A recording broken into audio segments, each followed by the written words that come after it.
Well, hello and welcome to yet another episode of Seat Designers. It is now time for Season 4, Episode 13. So this is our bad luck episode. My name is, as always, Frederick Olsen. I am sharing with you my unbridled enthusiasm because I'm joined by my two lovely co-hosts, as always, one of them being the garden gnome with a beard glued on his face, forced to smile, Dr. Gareth Millward. Hello, Arena. And the other one who has had his teeth shoved into his mouth by a drunken miner, Mr. Space Quest historian, Troels. I quit. You what? I quit. I don't want to do this anymore. What? Quit? Yeah, I probably should have told you this before we started. What, just because we haven't got a guest on this week, you're just going to quit? Yeah, well, there's that. I hadn't gotten to reveal that. Fuck you. Yeah, well, we might as well talk about it now if he's going to fucking quit on us. Yeah, wait, back to that. Why the fuck are you quitting, asshole? Oh, sorry, I was just looking over my PayPal. Because, I think I got a pretty good thing going here. I think I've got some t-shirt sales are picking up, and, frankly, I'm getting kind of bored with you guys. I mean, you guys are sober now. Gareth has started talking, and... You've introduced yourself as the Space Quest fucking historian on the... You've even had That's another thing. It's a different show. I'm going to talk over you guys. Also, the whole... YouTube thing is picking up. Twitch streaming is all good. I mean, I think I'm doing pretty well for myself. You didn't want us to do the Let's Play series because you shut the fuck up for a minute. You didn't want to have us do a Let's Play series, you know what? Now you're gonna fucking. You can. I'm not even. I'm streaming. Look how edgy I am. Yeah. You know what? The frank thing is, I don't need you fucking guys, all right? It's been a good fucking run, okay? But the whole thing, it's run its course. I'm sick of it. I mean, I have to get up here. It takes for fucking hours. I mean, just setting this shit up, it's bad. I mean, it takes hours. That's your excuse for never being on time, is it? That's your excuse for never being on time. Troels. Oh, fuck you guys. Do you know how fast I can pull? I mean, I can just start up a Twitch stream and be done in an hour. I don't have to do any editing. I don't have to do anything. All I can do is just sit there, break in the money, and sell a t-shirt. And you guys can't because you didn't book John fucking Romero. And the second thing, without Cyber fucking Cedric, your fucking piece of shit show would be dead in the air, man. Dead in the air. Oh yeah, and when your laptop mysteriously broke because you got too much fucking porn on it, probably. Who was the guy that had to step in and do all of the replacement episodes? Did you have to pay Gareth for that? Come on. I mean, you guys are just... I mean, I don't even know why I'm wasting time on you guys, because it's just... this is fucking over. All right, cool. I'm out. Peace. Buy a t-shirt. I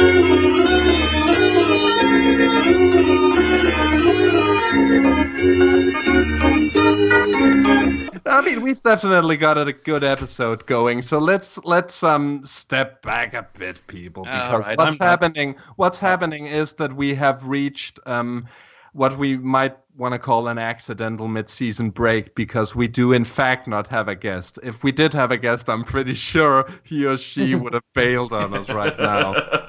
But I was like, okay, people just locked off. What the hell? To be honest, if Laney managed to sit through the whole thing, then I'm not entirely sure what we have to do to get rid of a guest.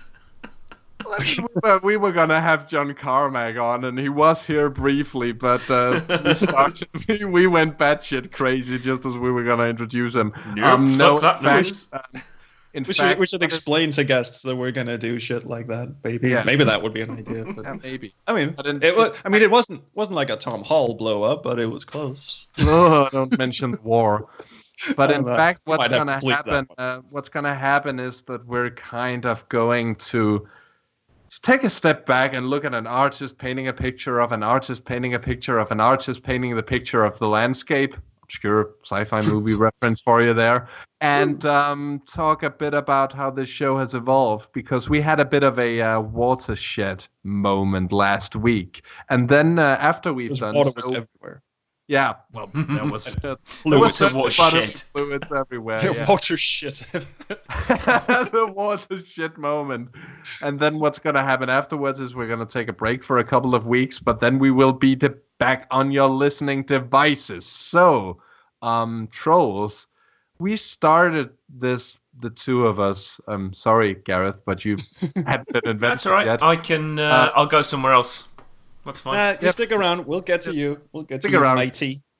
But yeah, a couple of years ago, we decided to do this thing where we called each other up and talked about topical stuff about adventure games. Could you explain our humble beginnings, if you remember them? Because my memories are kind of lost in an alcoholic haze. So, you know. Mine too, but I would be delighted. The whole thing grew out of my desire to do a show where I had to do little to no effort whatsoever. So I just wanted to phone someone up, shoot the shit at them for 30 minutes, and then, release whatever came out of that as a podcast. And you happen to be in my phone's contact list, so I phoned you up. You seem to be on board with the idea.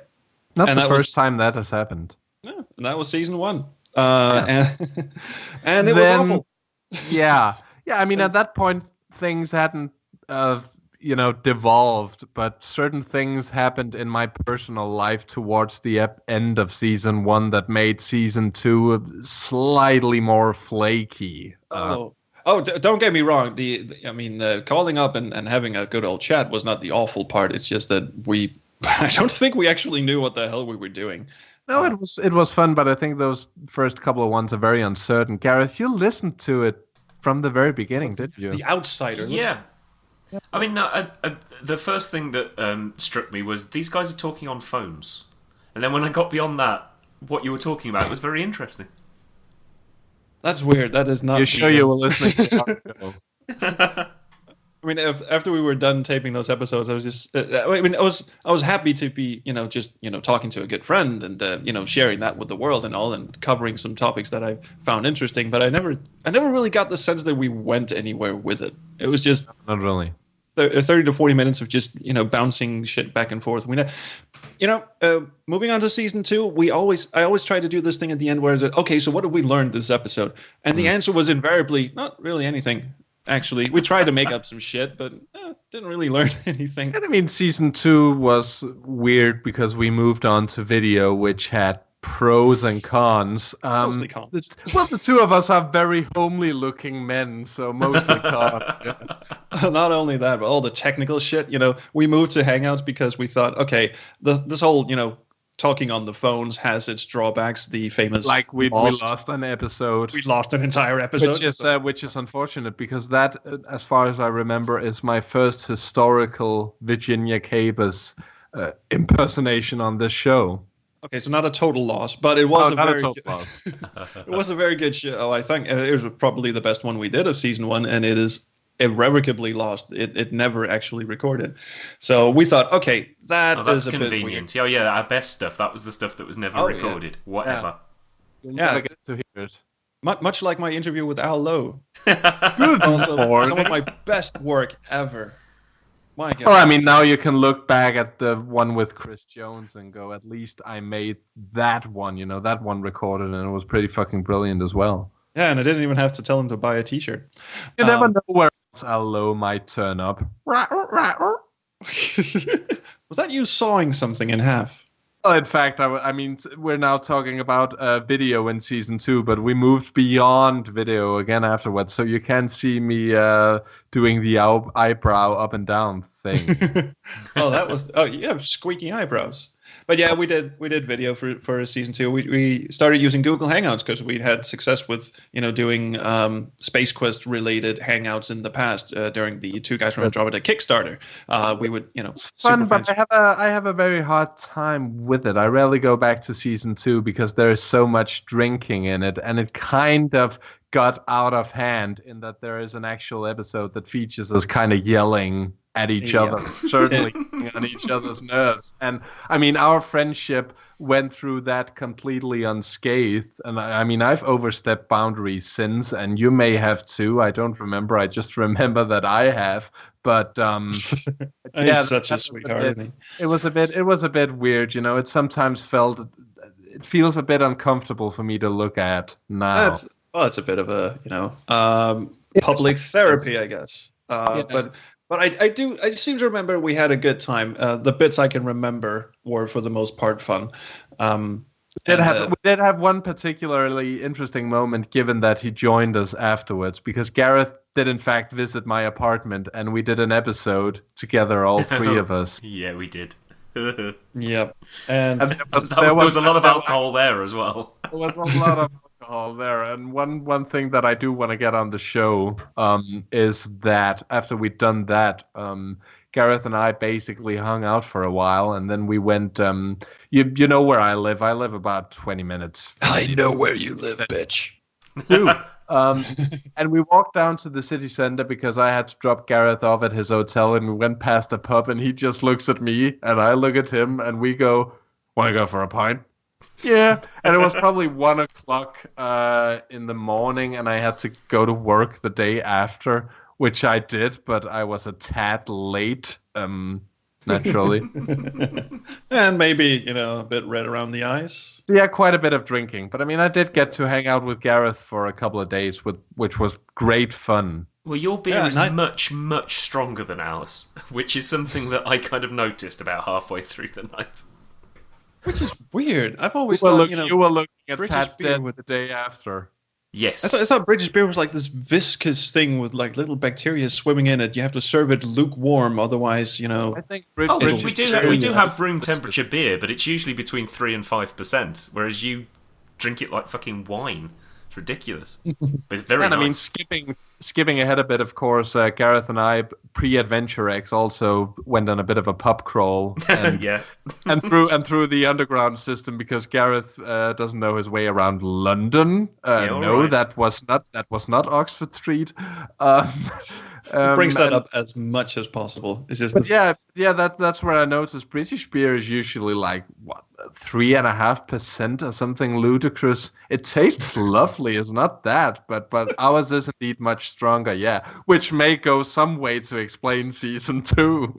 I love the fact that this started out as isn't it good that we're sober now? This is so much, and then it just descends into alcohol appreciation hour. Yeah. Welcome back to Alcohol Memories.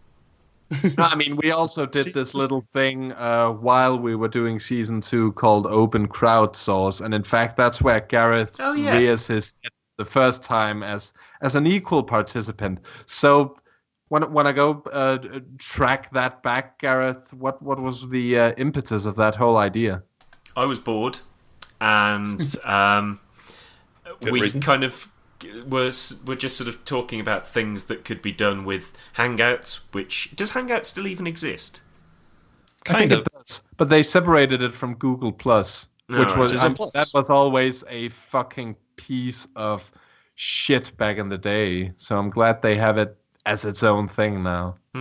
Anyway, I thought, well, we should try and do something with this, and we came up with the idea for a sort of it's a game and it's a show, but it's not a game show or whatever it was, which was Open Crowdsource, which was effectively Cards Against Humanity with various adventure game tropes, and then we'd get a guest on and get them to try and design a game around the story that these random cards threw up, which included some decent ones and then some ones that perhaps should never have happened, and yet how Josh Mandel managed to make a game out of Hitler's head in a jar smoking cigarettes and a yurt. Oh yeah, that was good. God knows what else was in there. That was good. And we just have to. I mean, you said with your British politeness, we came up with the idea. Frankly, as I recall it, you came up with the idea and just casually threw it out there. Wouldn't it be fun if? And Fred and I just went, that would be very fun. You were kind of soliciting us to do this show for you because you had the idea. And of course, I made the machine and you wanted Troels and I to host it, but we definitely wanted you in on it. Yeah, that sounds like something that happened. Because what we're skirting around here is by the time we get done with 2 seasons back to back of Open Crowdsource, which were tremendous fun. Fred and I had so much fun having you on, Gareth, that we embarked upon a lengthy campaign to try and get you to join the normal vanilla Seat Designers team. And for the longest time, you told us to fuck off. Yeah, he kept citing the Geneva Convention. Something like that. I mean, no, but seriously, you wouldn't do it. And I've always wondered why. Well, I liked that you two bickered like an old married couple. It was good fun, and I didn't want to... it's why I don't talk at all, because I just want to hear you two bickering. And I was worried that it would sort of destabilise the dynamic, but actually I think it's worked out. The dynamic is already pretty destabilized. You know? That's true. What made you come around at the end? I mean, we were pretty incessant, as I remember it. So did we just break your spirit, or? I think so. I mean, it sounded like fun, and I had a spare night to dedicate to the first couple of episodes, and if it was shit, I could just walk off. And he's English, so his spirit is already broken. Precisely. Oh, there's that. Yeah. But I think, I mean, Fred and I have had this conversation many times, sometimes in your presence even, that I think you've brought something that the show dearly lacked in the first and second season, which was a sort of grounding and a sort of perspective of, Fred and I can get pretty out there at times, and we needed someone to sort of pull us back and go, right, this was actually what we were talking about. And structure. And it's a bit of structure. Yeah, and I mean, you're used to that in your professional life, and what you're also good at, and I mean, this is turning into Gary Appreciation Society, but what you're also good at is not only rein us in, but also at one point you'll go, that's interesting because, and you'll just neatly summarize up everything that you've heard in the conversation so far and maybe put a new spin on it. But, it kind of crystallizes all the rambling and ranting that Troels and I do, which frankly is a lot at times. And yet I still don't get a cut of the t-shirt sales, so what the fuck? Well, those are my t-shirts. They're not BSD t-shirts, so there you fucking go. Well, let's talk about buy a t-shirt. Let's talk about a certain fucking owl that's on your t-shirts. What's up with that? Why don't I get a cut? Because I fucking drew it. Well, I photoshopped a Borg eye patch onto Cedric the Owl, but I still technically drew it. And as far as I recall, I came up with the character and wrote all of his dialogue as well. Except for that one episode. Actually, I looked that up, and then this is kind of off topic, but actually, I believe the idea was Jess Morissette's. It's kind of funny because if you search for Cyber Cedric on Twitter, you get a conversation going all the way back to 2012. That's where he's from, and then he shows up like 4 years later. You know what? That's actually true. It's Jess's. Jess, you get a cut of the t-shirt. Yeah. Dr. Jess, what is that Cyber Cedric? The guy is now verified on Twitter. That is ridiculous. He's got everything he needs. Yeah. But that's mainly because of all the hounding he's getting from StairQuest. I mean, we saw a review quite recently of Thimbleweed Park where StairQuest was mentioned as in, people still like the old nostalgic. But that's something interesting we also started doing that we should probably also get around to, because of course when we'd done Open Crowdsource and we had gotten Gareth to join, we set out to do season 3, which was kind of the same format as the preceding 2 ones, in that we would just ramble about a certain subject that we had decided. Yeah, like we're doing now. This is a return to ye olden days. I know that's pronounced wrong, Gary. Don't judge me. Stop calling me Gary. I'm calling him Gary. But what have I done to you? Because he hates it. Sorry, Gaz. Jesus. Anyway, I don't think he's going to be back after the break, is he? Well, I'm going to France over the break, so might not come back. They might not let me back in. Oh yeah, Brexit. Yeah. What we did simultaneously with season 3 is, of course, that we actually started being front seat designers as well, because we worked on a couple of Game Jam titles and actually tried to apply what we talked about. For my money, I did. I tried doing my writing with the show in mind and probably spectacularly failed. I was just going to throw that one in as a slide remark. Yes, you as the musician on the projects tried to imbue it with a game design philosophy. I did write a couple of... I probably wrote more for Late Last Night than for StairQuest. You finished off all the stuff I couldn't be bothered to do with the writing, I think, on the Late Last Night. I plucked a couple of holes. But enough about your private life. Come on. Peggy 18. Yes, we'll bleep that. I'm sorry. No, it's all good. It's all good. Deep voices all around. Could refer to plumbing. But I think what we actually kind of failed to say at the start of this episode was that we, for one thing, the impetus of the podcast was to try and give advice to game designers, even though we weren't really game designers ourselves, and just from a player's perspective. I think the old tagline was telling game designers how to do their job, or something like that. Second of all, maybe we should just say that the reason we're doing this kind of retrospective of the show is because we're going on holiday and we didn't really have anything else to talk about. So the idea was to go through the entire thing and just pat ourselves on the back and see how far we've come. Yeah, because it has made it kind of far. Because we went through 3 seasons where we didn't really have any guests on. We did have Francisco Gonzalez in one of our After Dark episodes, which were kind of these little epilogue type things that we would do after a regular episode. And usually we would brainstorm titles of police songs and try to work those into the conversation. Yeah, that we need to revive that. But anyway, what then happened, of course, was that we did these state of the industry specials where we, for the first time, decided to have people on who were way more qualified than us. And if people want to think that that's the beginning of the show, I'm more than happy for them to think that. I think that's when we started doing stuff that actually made any sense. I agree. Yeah, I agree as well. I'm not into revisionist. I know Fred has intimated to me a couple of times that he wouldn't mind seeing seasons 1 and 2 at least disappear off the face of the earth. Probably 2 more than 1, but that's probably more because of the drinking thing that I'm not terribly proud of, But of course, that would also eliminate open crowdsource, which is a complete shame. So it is what it is. I like that we're doing stuff now, which kind of shows people that we have grown up, so to speak. Ever so slightly, but I won't. It's never gonna go away, not unless these people tie me down and force me to delete them, and they probably couldn't. Anyway, yes. Where were we going with all this? The point is, we're now on season 4, and looking back on what let's roll it. Can we roll it back a little bit and because we went to the specials, I believe. Which was where we did these 3 long-ass episodes where first we had Sean Mills on, and that was because by complete coincidence, Infamous Quests had folded.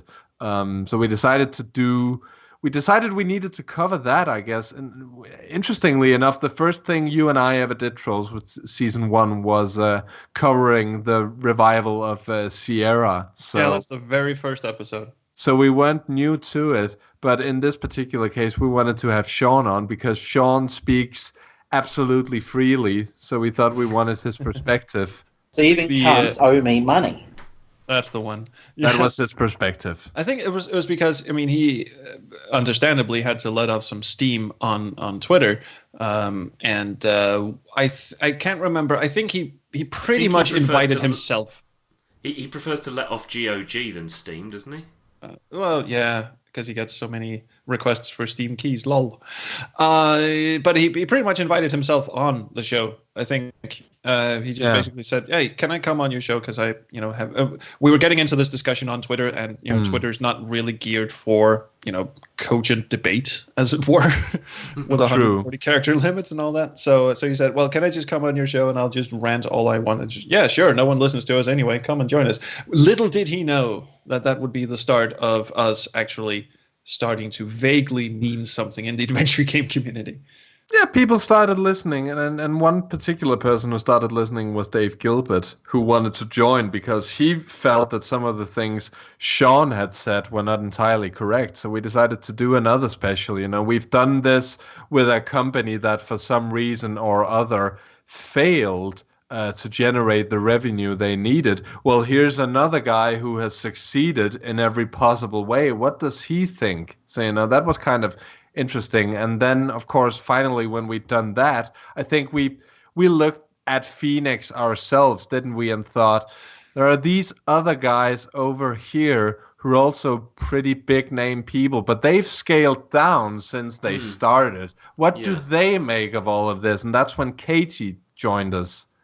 So we wound up having this trilogy, and I think that's when all of us just kind of looked at each other and went, we're not quite ready for season 4 yet, but this could be it. We'd been brainstorming, I seem to remember, about whether we wanted to have fictional characters on, and just us again, or do open crowdsource, or whatever. But now it seems.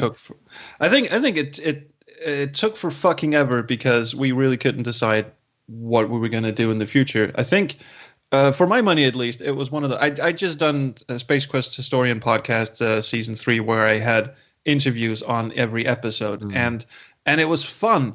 It was actually really good fun, and I thought, okay, it could be fun to do in a BSD setting, but I think there was this general idea that why would anyone come on our show, which was the same thing that I had the same thing when I was doing SQH season 3. I was like, why would anyone come on my show and talk to me? And I think we kind of had the same thing. Why would anyone come on our show and talk games with us? We're nobody. But it turns out some people are just really nice. Absolutely. And I think Adventure X really crystallized that. I mean, it turns out that that was the kick in the ass that we needed, and we had tremendous fun. I thought what a brilliant event! That was really high good. point of my life right there. Complete silence. Silence.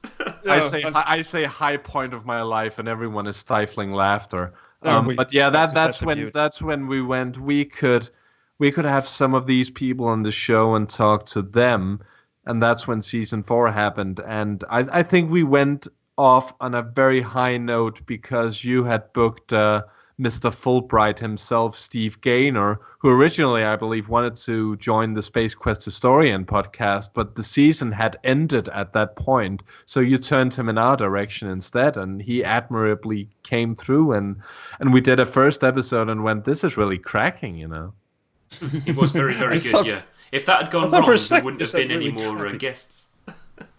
Yeah, that's true. I didn't say crabby, I said cracking. Cracking, yeah. But we did get some pretty interesting people on. I mean, we met some very nice people at Adventure X, and sort of waved this idea in front of them at the pub. And I thought it was lovely to have. I thought it was lovely to have people join us as guests whom we'd actually met in real life. So you can go, "Hey, Lainey, how are you doing? Talk to you on Facebook later." You awake to find yourself in a white haze. Oh, of course. That guy. Richard. Rich. I love Richard because he's just like a walking cornucopia of adventure game knowledge. He's like a talking Wikipedia article, but with a sense of humor. I think Richard also, at least for my money, has a huge part in what happened with season 4, because I was hanging out with Richard and Natalie Juhas, who we've also worked on some games with, at the pub after one of the Adventure X days. And Richard actually sincerely complimented our show and went, guys, I know the joke is that you talk it down a lot. You're always like, no one listens to this, but no one does the stuff that you guys do. And I just kind of went, you know what? Allow me to be a bit arrogant here. What if he's right? This guy knows what he's talking about. What if we do have something? Let's try and milk it. Well, fuck you. I'm gonna.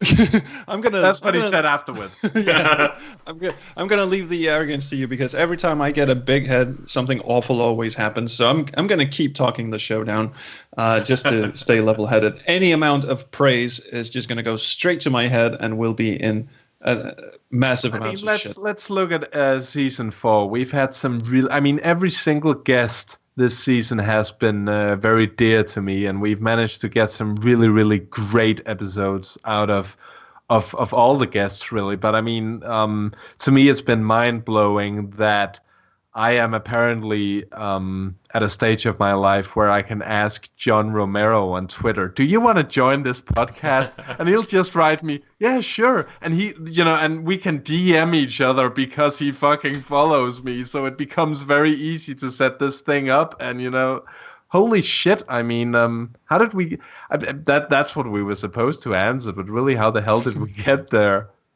I don't know, Gareth, as the sort of outsider or incoming or let's say the anchor in reality. Ditch the innuendo. the Ronnie Wood of the piece. What happened? How did we get so lucky? You kept going with it. That's where everybody always goes wrong. They start doing something and they do it once or twice, and then it gets too hard, or it just gets a bit boring, or whatever else, and they make excuses and they don't keep going. But you did season 1, then you did season 2, and then you did other things, and you wanted to keep going. And when you keep doing something, you get better at it, and eventually you start to build a bit of a following. And because we got the right guests on at the right time, and maybe, like you, I don't want to get too big ahead, but maybe Richard's right and we do some stuff that other people don't do, and that brings in a few listeners and they stick around, and it sort of snowballs. We just got to keep going now, though. That's the really depressing bit. That's a good point. The thing is, I wasn't expecting a serious answer. I'm sorry. What have I got on here? Ding, Pac-Man, Mario. What else do you want? I'm thinking it's kind of ironic because Troels and I have tried doing so many musical projects and other projects together, and they all fall to bits because we get distracted and lose focus. Well, this is the one where we've actually been able to hold the ball in the air for quite a long time. Again, the innuendo, dear God. Yeah. But now the point of this episode was not to get all self-aggrandizing, but it was in my mind at least it was a little bit. It was to sort of look back and see how far we've come from the olden days of me. No one does what I do. Climbing into the bedroom and just phoning up Fred and praying the thing is recording, and just basically talking into the void, as it were, to the point where, when we went to Adventure X and people would actually come up and shake our hands. And I still get a bit, tongue-tied and flustered when I'm around people that I've admired. Have you ever had the dreams that sorry, am I rambling? You could do he could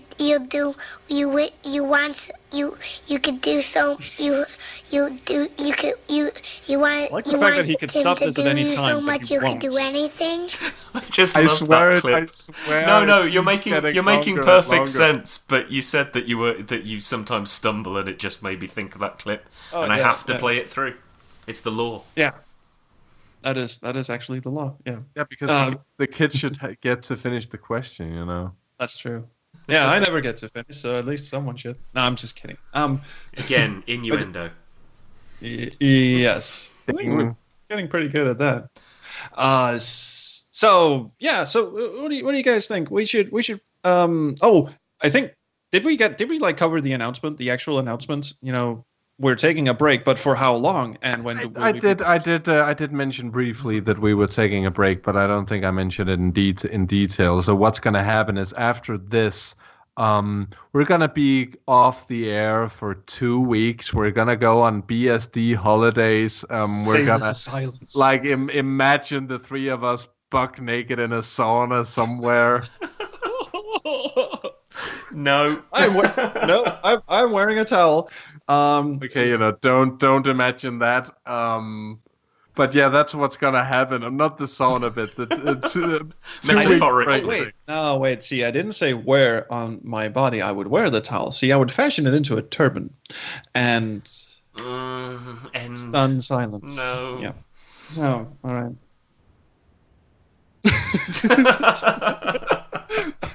Sorry, you were saying. I'm just contemplating whether the break is only going to be 2 weeks. Yeah, we might have to go.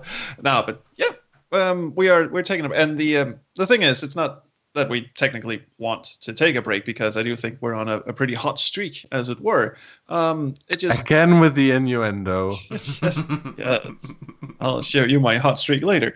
It just turns out that some of us have some real life commitments, and it all just seems to gel at a point where we can say, all right, for the next fortnight, we are. Hey, Gareth, are you impressed? I used the word fortnight. Yeah.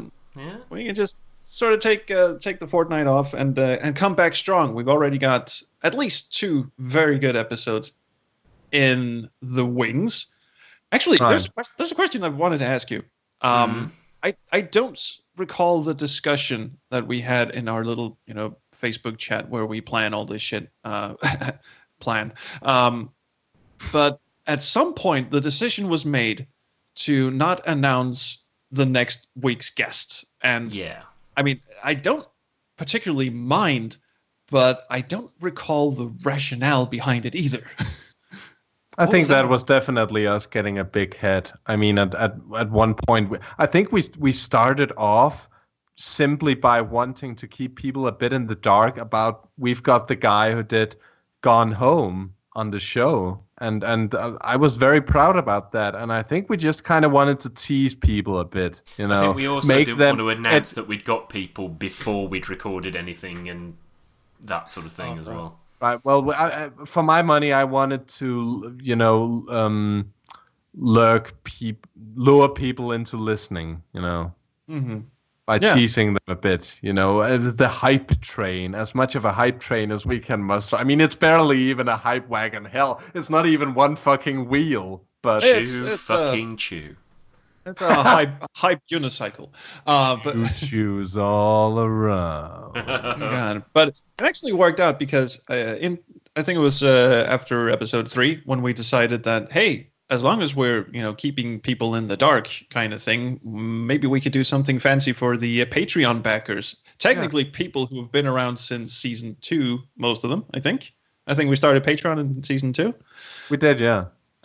And we've never actually really gotten around to making it worth their while, so to speak. So that's one of the things that I'm really happy that we got around to doing. Our Patreon account is definitely a real-life display of altruism. It exists. It's sometimes debated, but it exists. It's one of those falls in the woods, then you actually hear it kind of things. But we've actually...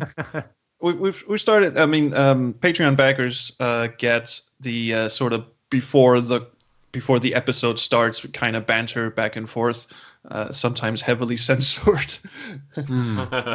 Usually some libel in there.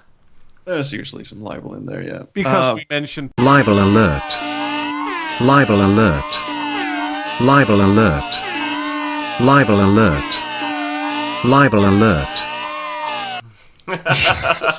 Thanks for that, Fred. Thanks for that. Now I'm going to go in and edit this. I thought we were going to get a clean cut. Yeah, me too. I mean, I thought we were back to effortless and all that shit, but okay. But yeah, I'm really happy that we can get back to the few but very lovely people. At least I didn't mention libel alert, libel alert, libel alert, libel alert, libel alert.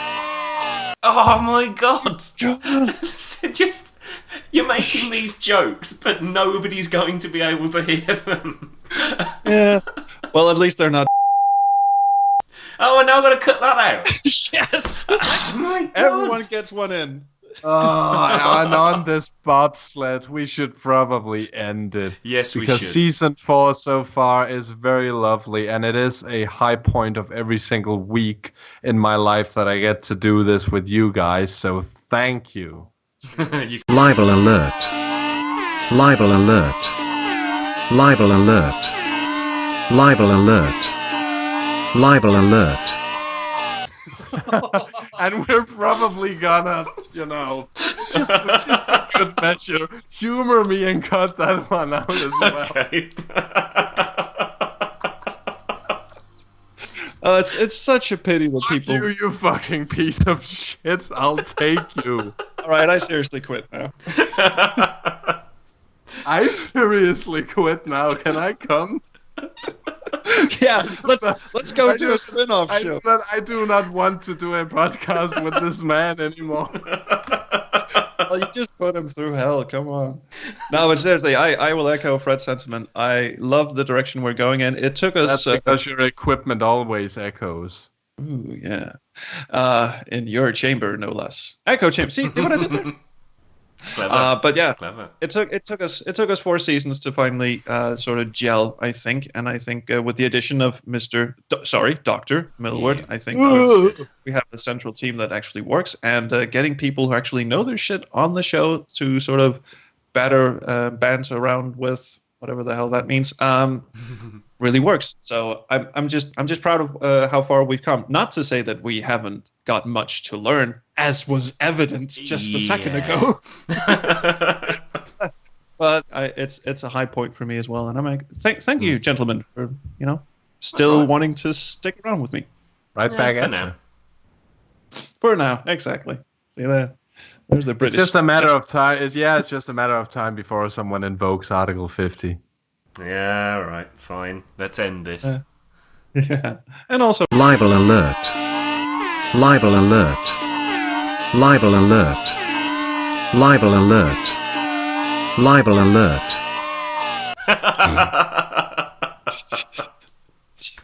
Sorry. Fred, take us out. Yeah, and on this Bieberama note, if you liked what you listened to, then you're special, aren't you? Well, go back and listen to every single episode of the season, because surely you can't have, and they're actually quite good. If you do want to subscribe to this show, you can do so by going to our website, backseatdesigners.com. And should you feel so inclined, you can engage with us over on Facebook. We have an open Facebook group named Backseat Designers that you can join. We also have a Twitter account named BS Designers where you can shoot shit at us so we can shoot it right back. And finally, should you want to finance my raging cocaine habit, which has replaced my alcoholism, you can do so at patreon.com/backseatdesigners. I think that's everything for this week, and I am, by God, looking forward to a break from you guys. So say goodbye, Troels. I don't quit. And say goodbye, Dr. Millwood. Goodbye, Abu. And I'm not gonna quit Reno either. And we will see you all in a couple of weeks. Till then, take care. Thank you for listening. Fuck you. No more for today.